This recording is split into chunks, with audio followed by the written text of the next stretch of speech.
And welcome to the K-Files. We have with us today Lieutenant Jeff Sherrod. Hello. Nice to see you again. Nice to see you, JP. Definitely glad to see On this tap guy. today. I'm back. So glad you're back. So I've got the full team here. It is the first week of the month, and Nash County always gives us a report on the first week. So no more new homicides. Thank God. Yay. That's God. one thing we can say. Thank God. It's, it's always good to not be able to say you have any, and thank goodness it's actually slowed down in the city of Rocky Mount. Yes. It's. Maybe we're sending a message. I hope so. With the programs that the federal system and the local county agencies in the city did with this new program that the chief is implementing, I'm hoping that the word is getting out that you can't come to Rocky Mount and do crime anymore. And, absolutely. And which hold you accountable. Exactly. Yeah. Which helps the sheriff's office in Edgecombe and Rocky Mount. So we all teamed up together. We're working with the federal system, and hey, if you don't get the message now, you're not going to get it. And they're definitely not playing with people right now. Right. Well, I've always said, if you're a drug dealer and you're coming from down south or up north or wherever you come from, and you pass through Nash County on 95, you're brave. Mm-hmm. You're a brave soul. Well, we're out there working. Y'all are. We have our interdiction guys out there working right regular. And then when the governor's highway safety guys are not tied up on something, they're usually out there trying to help them. And then it's all about what the sheriff says. It's all about gangs, guns, and drugs. All three of those things link back to what your problems are inside of each county, each city. That's right. And if you're out there being proactive and doing the things we need to do to try to reduce that potential, then you're going to make a difference. Mm-hmm. And you can plainly see that this is a priority to the sheriff. Oh yeah, most definitely. Yes. When he came into office, some of the guys, come to me and asked me. They said, "Look, what kind of guys did you work for?" I said, "Look, as long as you like to work, you ain't gonna have a problem. No. Other than that, you might want to start looking for another job." Yeah. Right. He don't believe in sitting around That's waiting. exactly right. He's all about being proactive and being seen and just doing what we can. You can't tell when somebody's going to go break into a house, or you're going to tell when somebody's going to assault somebody. But if you're out there and you have cars out there and they're being seen and they're riding around and they're in people's neighborhoods and things like that, they think about it for a minute before they do something. Yeah. Right. So that's just his mentality. He's a working sheriff. He Yes, can't he stand is. sitting in that office. Right. And you're allowed to see him on any traffic stop or any crime scene we got going on just as well as you will. Or directing traffic on Oh, yeah. 64 as he was not long ago during an accident. Exactly. He just happened to drive up on it. I think that particular day, him and Major Misty Strickland were on the way to a meeting in Rocky Mount and just drove up on a wreck. And he jumps out and starts directing traffic and tries to get all the traffic away from the crash scene, and he's wide open. He is. He's 100 miles a minute. Yes. So let's talk first. We've started this hot and now. Right. So I asked you, could we talk about, doesn't always have to be about a murder, because this show is about crime. And y'all happened to get, was it methamphetamines? It was. Okay, a big bust. It was. It's actually the largest drug seizure in Nash County history. Wow. We had our interstate guys and our governor's highway safety guys out on US 264 working traffic. They got behind this vehicle, noticed a traffic violation, stopped them. It was two guys with a Texas address, and something just didn't feel right to them. They got a K9 out there, and K9 alerted on the vehicle, searched the vehicle, and ended up getting 43 kilos of crystal methamphetamines, which actually weighed 101 pounds. God. So, and since we're talking about that, people are bashing the judicial system right now. So when they went for to the magistrate's office, the magistrate gave them a $3 million bond. Yes. Which what I'm talking about. Well, but and That isn't the end of the that ain't the story. end of the story. So they go in front of the first appearance, and the district court judge says $3 million raise is not it up. enough. Yeah, Let's raise that's it up, even better. and they got $25 million. Oh, yes. $25 million bond. Exactly. So I believe they're probably still in there. They are. If they can make a $25 million bond, something's wrong with society. Yeah, But, really. But you know, and it just speaks to the judge, of course, seeing the magnitude of it. There's no telling how many lives that were saved just by that one traffic stop. I mean, you're talking 101 pounds of, Wow. of crystal methamphetamine. I guess we can't know who the judge is. To be don't honest, know. I don't know who You the don't know judge who the was. judge I would I like to couldn't know. believe Me too. I couldn't believe who when they called and told us that the guys in the courtroom said, "Man, y'all ain't gonna believe what just happened." We were like, "What?" And they like, "The judge just upped their bond to like 25 million." We like, "Well, kudos to the judge." Yeah, we will find out who that And you know, judge is. and nothing bad against what the magistrate did. In my Right. opinion, Yeah. $3 million Yeah, is that's great. strong. $3 million is good. That's strong. So you know, Yeah. the magistrate gave us that, and so you know, it's it. Like I said, there's no telling how many lives were saved just by that. You imagine 100 pounds of dope getting into your community. God. And we got that off your of children, your grandchildren. Exactly, and you know, we got it off of one traffic stop. Golly. And like I said, it's the largest in Nash County history. And you know, just being in the right place at the right time and knowing what to look for. And as the sheriff says, I mean, it all goes back to training. That's right.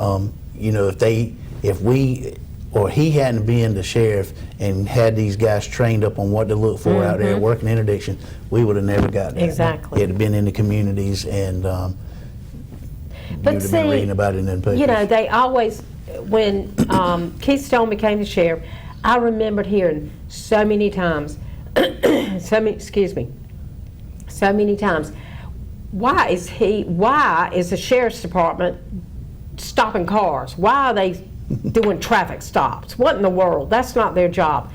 Are you kidding me? Exactly. I mean, look at what they're getting from these traffic stops. So I had the sheriff on, I remember that. I had him on and I said, why do you do this? Why do you stop? He said, because we get drugs, we get guns, and they do. Criminals This travel is the highway. evidence Exactly. of it. You know? Yeah. Yeah. Well, you know, and the sheriff said several times, you know, over the course of the years that the most vulnerable time a drug dealer is vulnerable is when he's driving on the highway. He's got to obey the traffic laws. He's got to hope he doesn't mess up. He's got to, you know, he's got to be basically a driver's ed teacher while he's hauling drugs throughout the county, because they can't. They got to watch their speed. They got to wear their seatbelts. The Try not to look suspicious. The tags have got to be right on the car. Right. I mean, everything that a normal person doesn't think about. Right. They have to make sure that they're paying 100%. So they get out there, and as JP said, you know, they get nervous. They see a cop sitting on the side of the road, and the next thing you know, they're jerking Hands at 10 and 2. They're jerking into Seatbelts. another lane because they don't want to think they're being noticed. Yeah. I mean, and just indicators that the drug guys and the interdiction guys are trained on. Yes. They see that kind of stuff, and that's what makes them react. And then, you know, they go out and make vehicle stops, and we get lucky and find stuff like we found. Well, I say all the time, these idiots are out there on the highway knowing they have drugs in the car. Now, knowing they have drugs in the car, they're speeding, they're all over the road. You know, I've talked to the sheriff about that too. I said, that's the most hilarious, dumbest thing I've ever seen anybody do if you're carrying drugs. You should really obey the law. And they don't. And that's how he gets so many of them. And you know, and the sheriff has caught slack before over having so many unmarked cars. But that's an advantage Why? for law enforcement. Yeah. You know, we talked about this not too long ago, where the sheriff was actually driving his pickup truck. Guy comes by and texting and driving, and we stop. Well, the sheriff stops, and myself and another captain were with us, and we get 25 bricks of heroin out of it. So Wow. if we had a marked car, that guy, he's not going to be texting and driving down the road, but because he sees an unmarked Ford pickup truck going down the road. You He don't didn't think- typically think a Ford pickup truck is law exactly. enforcement. And he's texting and driving. We stop it. Indicators are there. Call a K9, and lo and behold, we get 25 bricks of heroin out of a car that Oh, my gosh. we would have never got, which would have been 25 bricks of heroin inside the county if we hadn't got lucky Wow. and stopped it.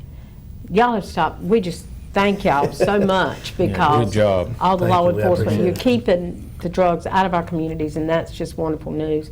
Okay, let's have an update on the cases, the murder cases that have are outstanding. We still, we still have the same ones. We still have LaJill Evans. I mean, technically it's closed, but like I said in the past, Detective Josh Trull is still working that case with the DA's office just to see if we're going to charge one more person. That's the Castalia case. That's the Castalia one where the guy was missing from Greensboro, found in Nash County a month later, deceased, and we worked that case for about a year, and Josh Trull did a tremendous job on that case, and he was able to bring an arrest to it, and now he's just working with the DA's office to see if we're going to end up charging one more. But that case is basically closed, except just to see if we're going to charge additional people with it.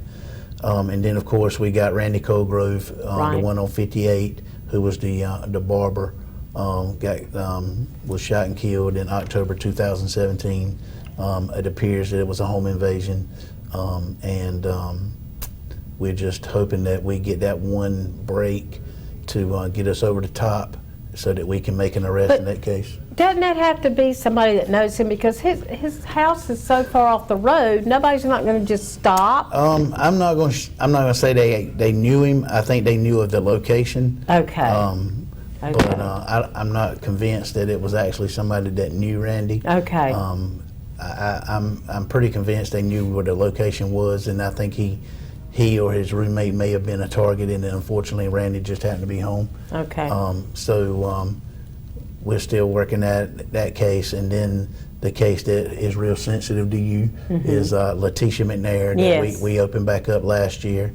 I'm still currently working on that one, where she went missing from Rocky Mount in January 2001, and then 6 months later in July, her skull was found on a fresh cemetery grave outside of Red Oak, and then 7 years later in April 2008, the rest of her remains were found like a mile and a half down the road.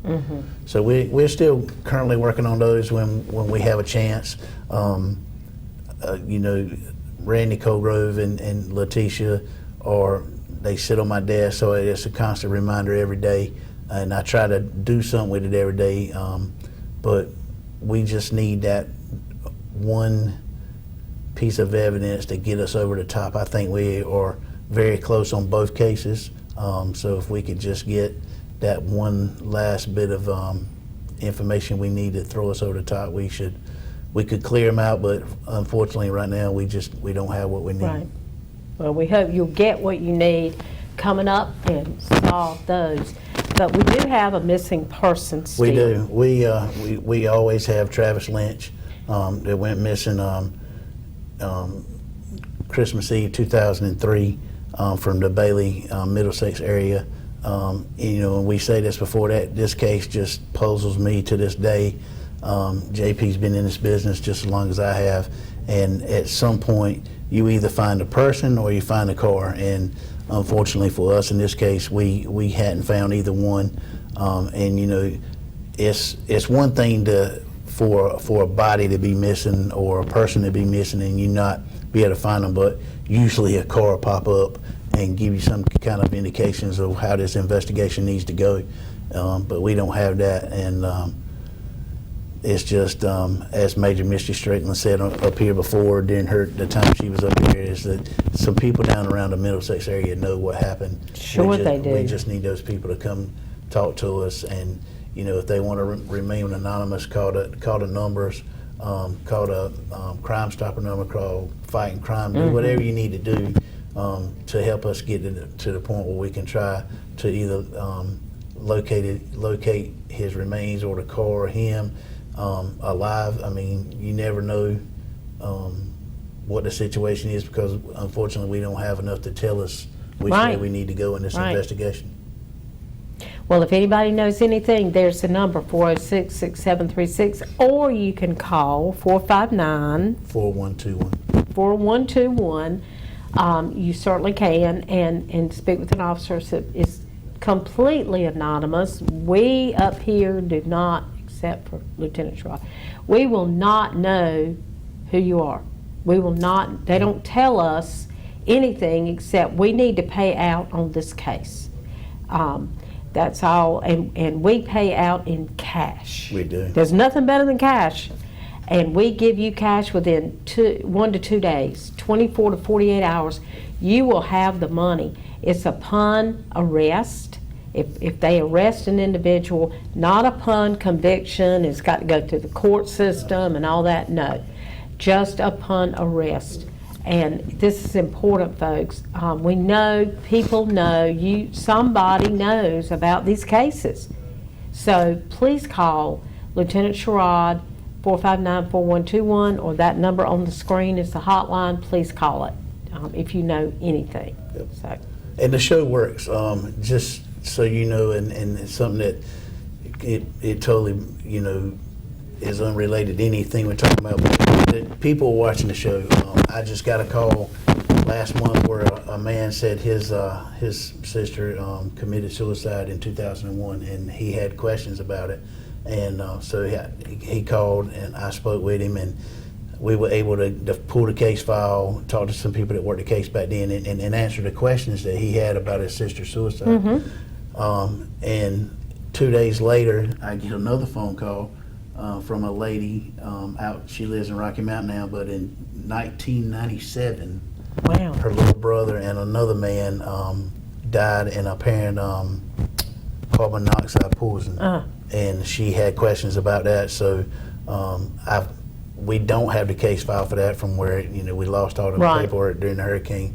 But I had to reach out to Lindell Kay. Yeah. He was able to find a newspaper article about it Oh, for me. great.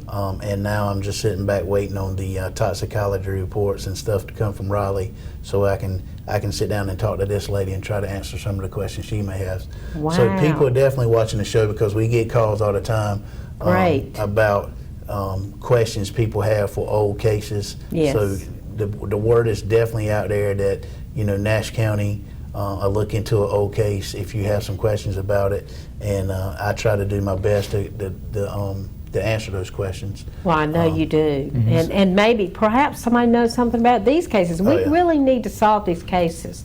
We really do. And somebody knows something. agree. So I hope you get a call this week on I those hope so. cases. I hope so. I'll be But happy to thank take you it. for letting us know that we are getting feedback. We do are. like to know that we're getting feedback We're on the definitely show. getting feedback, and like I said, and it's when somebody says that they want some information from a 1997 case, I mean, I was Yes. still in high school in 1997. Yeah. So I mean, and I've been doing this for a long time. But he had a question, so unfortunately we don't have the report from back then. But like I said, Lindell Kay reached out to him, and he was able to get a newspaper article for me. And once I get the toxicology reports and like the medical examiner's investigation from Raleigh, I'll sit down with this lady and try to give her a peace of mind about what happened back then, and Right. and see what we can do to give her some closure and a peace of mind.